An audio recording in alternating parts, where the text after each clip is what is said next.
Oke guys, kalau misalnya punya 1 juta buat mulai bisnis, kira-kira mulainya gimana? Nah di video ini gue sebenarnya pengen kasih perspektif gue gimana cara manage 1 juta itu untuk memulai bisnis yang hopefully kedepannya bisa punya omset puluhan juta, bahkan ratusan juta. Tapi bisnis planning atau approach membangun bisnis dengan modal kecil kayak 1 juta itu tuh berbeda dengan kalau kalian punya modalnya misalnya puluhan juta atau misalnya ratusan juta. Karena kuncinya tuh sebenarnya di sini adalah maksimalin modal kalian dan bergantung kepada cash flow untuk mengoperasi bisnisnya. Tanpa basa-basi, gue bakal bagi video ini ke 5 bagian, yaitu ide bisnis, riset, produk, marketing, dan operation. Masing-masing itu gue sesuaiin planning bisnisnya untuk modal minim. Oke, kita mulai dari step 1 yaitu ide. Nah, kalau misalnya modal kita nggak banyak, kita nggak bisa punya ide bisnis misalnya buka restoran, atau misalnya buka bisnis dengan kantor di mana, atau misalnya ngestok barang 10 juta, 20 juta. So, kita harus lebih mikir ide bisnis yang kira-kira kita bisa jual secara digital, dan produknya tuh nggak harus kita punya di depan. Sebenarnya nanti gue bakal jelasin lagi di segmen produk, tapi intinya ide itu biasanya muncul dari keresahan sehari-hari. Coba deh kalian lihat sehari-hari kalian kira-kira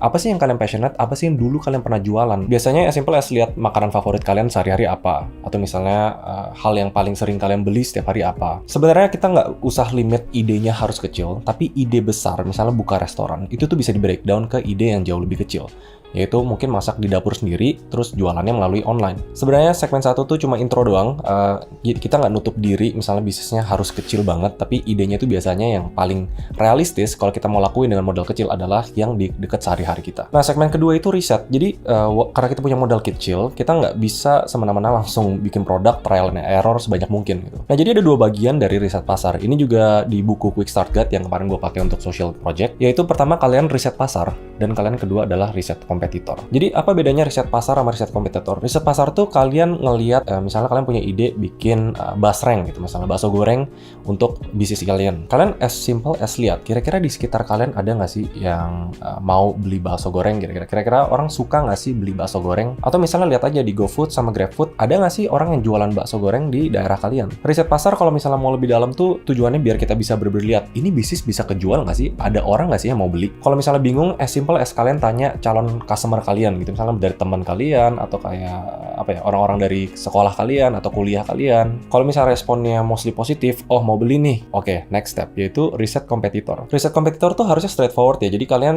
cari tahu kayak basreng-basreng di luar, mulai dari harganya berapa, rasanya gimana, atau packagingnya gimana, at least dikumpulin dulu aja kompetitor-kompetitor itu. Jadi kebanyakan dari yang punya modal kecil, mereka tuh nggak punya budget R&D atau Research and Development. Jadi kebanyakan bisnis lean atau bisnis yang memulai itu dengan ATM, amati, tiru, modifikasi.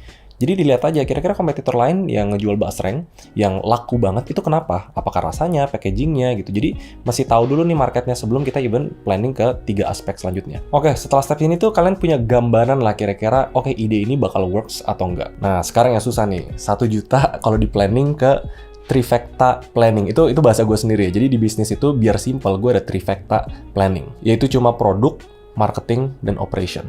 Kita mulai dari produk dulu deh. Jadi gue punya aturan 40-40-20. Untuk budget mulai bisnis, 40% itu dipakai buat produk, 40% dipakai buat marketing, 20% dipakai buat operation. Kalau misalnya 1 juta berarti kan budget kita 400.000. Nah, untuk produk 400.000 ini kuncinya. Kalian nggak bisa berharap misalnya uang di awal itu dipakai untuk stok barang sebanyak mungkin. Jadi gue sangat tidak menganjurkan kalau mau jualan apa itu stok barang banyak gitu. Misalnya dari 400.000, 400-nya dipakai buat stok barang. Biasanya 400.000 tuh dipakai buat trial and error, bikin produk pertama, cari tahu resepnya. Ini kita pakai konteks bakso goreng ya. Nah, kalau untuk mau jualan, produknya itu dibikin sistem PO. Jadi untuk bisnis yang modalnya kecil, kalian tuh harus perhatiin cash flow. Misalnya 400.000 tuh udah nemuin nih packagingnya, misalnya yang kalau packaging harus di stok kan. Misalnya packagingnya kayak gimana, kayak produknya kayak gimana, bahan mentah at least dikit aja untuk memulai. Kalau misalnya ordernya banyak banget gimana? Nah, bikin sistem PO, pre-order atau misalnya per batch di mana orang bisa bayar kalian dulu, baru nanti kalian bisa deliver barangnya. Nah, itu biasanya kalau modal kecil, di bisnis itu ada istilah namanya turnover. Kalau misalnya modal kecil, kita nggak bisa ekspektasi untuk stok banyak produk itu terus berharap bisa kejual 3 bulan ke depannya. Jadi turnovernya kita harus bikin sempit. Nah, itu with product tuh ada 2 yang harus diperhatiin, yaitu USP atau Unique Selling Proposition dan Unit Economics. Unit Economics tuh intinya kalian planning, misalnya kalau mau jual basreng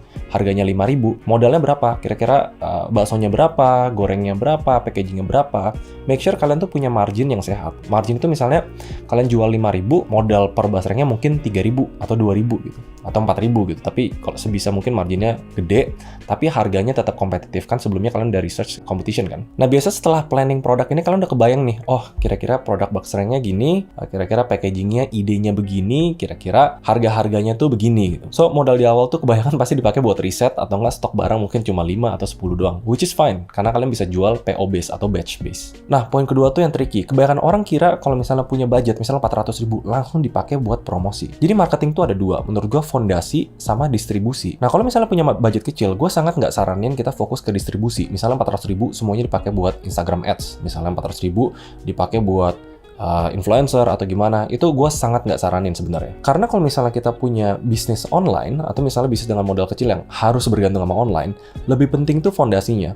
Mending kalian bayar desainer untuk benerin logo, untuk bikin post-post di Instagram, untuk apa. Jadi kayak lapak online-nya itu jauh lebih penting dibanding distribusi. Nah, di planning marketing tuh sebenarnya itu, kalian decide brand-nya mau apa, yang menurut gua lebih penting. Karena untuk distribusi, untuk kenalin produknya di market, itu banyak banget yang gratis. Dan bisa dilakuin secara gratis, mungkin sampai omsetnya puluhan juta. Kalau misalnya kalian masih sekolah atau kuliah, ya mungkin gerilya tawarin ke teman-teman, atau titip di mana, atau misalnya masuk ke komunitas, dan lain-lainnya. Nah, itu kan budgetnya 400.000. Biasanya kalau gue saranin 200.000-nya buat hire orang, atau buat minta tolong orang buat bikin logonya.